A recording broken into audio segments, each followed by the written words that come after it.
à tout le monde. Voilà, je vais essayer. Alors, vous d'accord, je vais remercier les personnes qui ont organisé la conférence parce que je pense qu'à la fin de la journée, une grande avancée sera faite, en tout cas sur la perception qu'on peut avoir des semelles et sur le travail que cela implique. Alors, avec celle de Ramatuelle et de la plage de Pamplonne, je vais vous faire un résumé parce que c'est une semelle sur laquelle on travaille depuis pas mal d'années.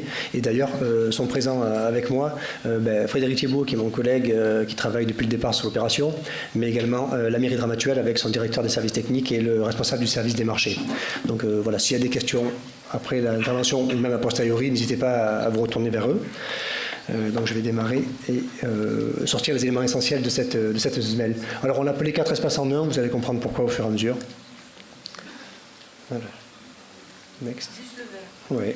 Ça y est. Donc juste pour resituer le site, donc plage de Pamplonne à Ramatuelle et non à Saint-Tropez comme souvent les personnes le pensent, situé plein est, donc ouverture au large, assez peu protégée, donc pas une zone d'abri naturelle, mais vous allez comprendre que la fréquentation n'est pas une fréquentation de zone d'abri. Donc même image, j'allais dire, mais avec cette fois les biocénoses en arrière-plan. Et vous voyez bien sur les biocénoses que toute la partie nord de la plage de Pamplonne, c'est de la baie de Posidonie. Donc un secteur qui a été identifié et qualifié sur un plan de conservation écologique lors du document d'objectif Natura 2000, qui date d'il y a quelques années. Et c'est à partir de ce document Natura 2000 que des mesures de gestion ont dû être proposées pour pouvoir aménager. Alors, juste pour mémoire, dans les différentes possibilités, il y avait l'interdiction pure et simple du mouillage dans le secteur, ce qui était peu entendable économiquement et politiquement. Donc cette photo, elle est intéressante, elle est toute récente, elle date de cet été. On fait des survols en ULM pour essayer d'avoir des points de vue un peu reculés sur notre secteur et faire des comptages aussi, en plus des comptages depuis la plage, depuis la mer. Alors la Pamplonne est là-bas, mais là où elle est intéressante, c'est qu'on se rend compte qu'en plein été, finalement, sur une journée comme ça, il n'y a plus de zone de repli. C'est-à-dire que tous les espaces sont saturés. Ici, on est entre les 3 caps, Cap Lardier, Cap Taillat. Vous voyez, les poches sableuses sont toutes saturées. Ici, c'est Baie de Briande, c'est saturé. Côté la Croix-Valmer, Andati, Gigaro, c'est saturé. Et Pamplonne, c'est saturé. Donc voilà, on est sur un secteur où quasiment 100% des espaces sableux, voire même plus, sont utilisés par la plaisance. C'est la première fois qu'on arrive à tomber sur une photo de cette nature-là, mais elle illustre très très bien quand même la fréquentation. Donc là, c'est un zoom sur Pamplonne. Donc sur la photo, photo partie nord de Pamplonne. Donc comme je disais, exposé plein est, partie nord, Posidonie, partie sud, sableuse, et fréquentation qui est liée beaucoup aux établissements de plage. Ce que je vous disais tout à l'heure, donc c'est pas l'abri, mais ce sont les restaurants qui attirent, les restaurants ainsi que la qualité des paysages qui attirent la clientèle sur ce secteur-là. Alors, donc les enjeux économiques sont évidents. Évidemment, ce secteur-là est complémentaire de la commune de Saint-Tropez, du golfe de Saint-Tropez, des communes de Grimaud, de Sainte-Maxime, de Gassin, de Cavalère. Donc il y a un rayonnement autour de la plage de Pamplonne sur tout le territoire et même plus largement, puisque ça rayonne même au-delà du massif des Morts. Donc 23 établissements de plage, de restaurants de plage, j'ai un doute. Peu importe, mais à savoir qu'il n'y a pas que des restaurants de plage, il y a également aussi des établissements de loisirs nautiques, que ce soit des loisirs nautiques motorisés ou non motorisés. C'est important dans la conception de la SMEL, puisqu'il faut articuler un peu toutes ces activités. Des yachts, ça vous l'avez vu, jusqu'à 130 ou 140 mètres pour les plus grands. Des emplois directs énormes, des emplois indirects également. Et en termes de fréquentation, on est sur les pics observés jusqu'à 350 bateaux. De bateaux de 5 mètres jusqu'au bateau de 120, 130 mètres pour certains. Donc d'autres données pour estimer l'impact sur cette image. Donc c'est des patrouilles. Alors on a les survols en ULM, on a des patrouilles nautiques de ce type où on va faire des comptages en mer. Et on a aussi les relevés AIS. Donc là, c'est un cumul de l'AIS capté via nos antennes sur 2 saisons, 2019 et 2020, qui nous permet, quand on analyse ça plus en détail, de voir la répartition des bateaux nord-sud et de voir la répartition aussi ouest-est, avec une imbrication entre les tailles de bateaux. Forcément, les plus petits à la côte et les plus gros au large. On voyait bien les cercles d'évitage, les points sont proportionnels à la taille des bateaux. Sur cette carte, vous voyez les 2 polygones rouges qui sont les polygones de l'arrêté 155-2016 pour les bateaux supérieurs à 80 mètres et qui ont déjà eu un impact sur la répartition de la plaisance, parce qu'on voit bien qu'à cet endroit-là, auparavant, il n'y avait aucun bateau. Les 80 mètres venaient se rapprocher au plus possible derrière. Donc là, ils respectent cet arrêté. Pareil dans la zone sableuse ici, où on voit beaucoup plus de points marrons qui sont le reflet de positionnement de ces bateaux qui sont orientés là par le sémaphore. Et très près de la côte, en fait, après les plus petites unités. Il faut savoir que l'AIS capte à peu près, selon les périodes, selon les bateaux, à peu près un tiers à la moitié des bateaux réellement présents sur le plan d'eau. Donc voilà, là c'est du cumulatif, donc c'est impressionnant. Il faut se méfier de ces images, il faut pouvoir les analyser dans le détail pour comprendre ce qu'il y a derrière.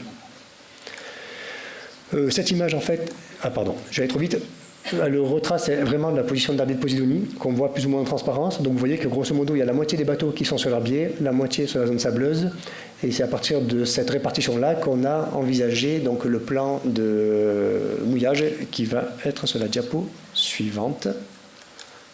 Ah non, pardon, ça ce sont quelques impacts que maintenant, malheureusement, on a l'habitude de voir, qui sont assez réguliers, un petit peu de partout où il y a des bateaux de grande taille, que ce soit des sillons, que ce soit des zones raguées par les chaînes, que ce soit des zones de mat retournées, enfin, c'est ce qu'on trouve. Alors à gauche, vous voyez les quelques chiffres. Grosso modo, il y a encore la moitié de l'herbier, donc la partie nord qui est saine, et l'autre moitié qui a été plus ou moins altérée, voire même totalement dégradée. Ce qui résulte de 30 ans ou 40 ans de mouillage en baie de Pampelonne. Donc ça retraduit un petit peu cette impression-là, c'est-à-dire qu'en pointillé, pas en pointillé, mais en semis de point, vous voyez les zones dégradées et qui sont correspondantes bien sûr aux zones de mouillage. Là, on est face à des secteurs comme Boulevard Patch, où il y a quelques établissements de plage de type, assez renommés, et également en partie nord. Donc les bateaux vont se mettre vraiment face à l'établissement de plage qu'ils souhaitent occuper. À savoir que la partie sud, on pourrait se dire on met tout à la partie sud, mais la partie sud est déjà saturée en fait. On ne pourrait pas se limiter à cette partie sud sableuse. Donc du coup ça donne ça en termes de plan d'implantation de bateaux, en tout cas de bouées pour les bateaux. Donc partie sud avec deux périmètres. Là vous retrouvez les fameux périmètres du 155-2016 pour les bateaux supérieurs à 80 mètres. Ici une entité un peu plus petite pour les bateaux de 45 à 80 mètres. Dans le sable, ils devront se mettre dans ce périmètre-là pour conserver des espaces sableux pour les bateaux plus petits. On essaye de conserver cette gradation. Là, le périmètre est libre et gratuit. Il n'y a pas de... Les bateaux supérieurs à 45 mètres devront se faire connaître du futur délégataire, mais ensuite ils se placent comme ils veulent. Ensuite, au niveau des bouées, alors il y a des choses qui existaient déjà en fait. La zone D qui est là-haut, c'est ce qu'on appelle la zone résident capilla. On a des lotissements un petit peu de partout ici, les gens qui ont leur bateau, qui n'ont pas de place au port, et qui ont des AOT individuels. Donc il y a à peu près aujourd'hui 70 AOT individuels. Ces AOT vont être transférés dans la SMEL. Cette zone-là, ce bandeau, on va dire des zones E1 jusqu'à E3, nous on qualifie ça, alors par abus de langage, des bouées plagistes en fait. Aujourd'hui, les AOT, pour la plupart, elles étaient demandées par les plagistes au service d'État pour pouvoir accueillir leurs clients et les positionner avant d'aller au restaurant. Ça fait à peu près une centaine de bouées. Donc ces bouées également vont être transférées dans la zone de mouillage. Et ensuite, ce qui est vraiment une création en tant que telle, ce sont ces 60 bouées qui sont ici, zone A1, A, B et C, qui elles sont pour des bateaux de 20 mètres à 80 mètres et qui vont répondre aux usages présents jusque-là avec les bateaux qu'on voyait mouillés sur la partie nord. Donc avec cet ensemble, on arrive sur 210 bouées et qui vont permettre d'absorber les 300-350 bateaux en pic de saison, en partant du principe que entre 120 et 130 bateaux pourront aussi aller sur la partie sud. D'où le fameux 4 en 1, donc avec une zone résident, une zone plagiste, une zone grande plaisance et une zone mouillage libre sur le sable. Sur la carte, je ne vais pas plus rentrer dans le détail. Alors on a un peu parlé de paysage, ça a été le cas ici également à Pampelonne. C'est que sur cette diapo, vous voyez les cônes de vue paysagers qui ont été analysés, notamment par rapport aux axes qui permettent d'accéder aux plages. Donc on voulait libérer ces axes des chapelets de bateaux. Également ici, un axe sur le cap Pinet et ici un axe vers le sémaphore le phare de Cap Camara. Donc c'est une des composantes qui a été prise en compte sur le dispositif. On est dans un paysage qui était déjà chargé en bateau, donc on ne partait pas de rien, mais fallait-il quand même améliorer le dispositif. Alors contrairement à ce qui a été dit tout à l'heure, on n'est pas dans un désordre organisé, pour la simple et mauvaise raison que malgré tout en termes de consommation d'espace, faut-il arriver à mettre des bateaux.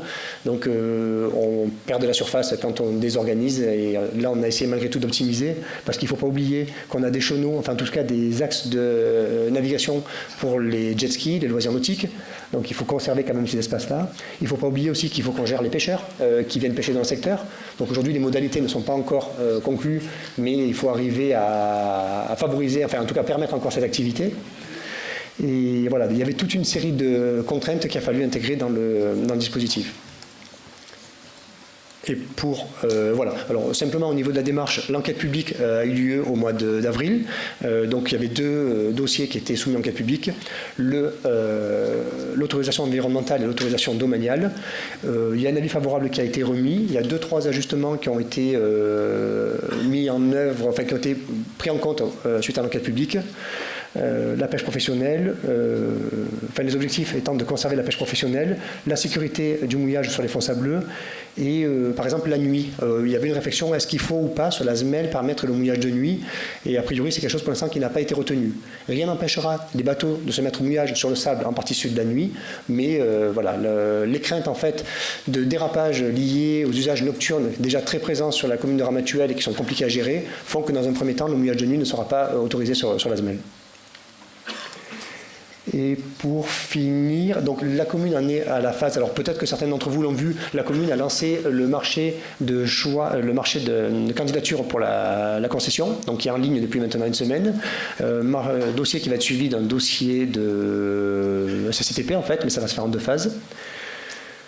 Donc je reprends les éléments. Donc disposer d'équipements fiables et des services de qualité, c'est quelque chose qui est fondamental, c'est pas forcément la prise de coffre, mais c'est tous les services qui sont liés à ça.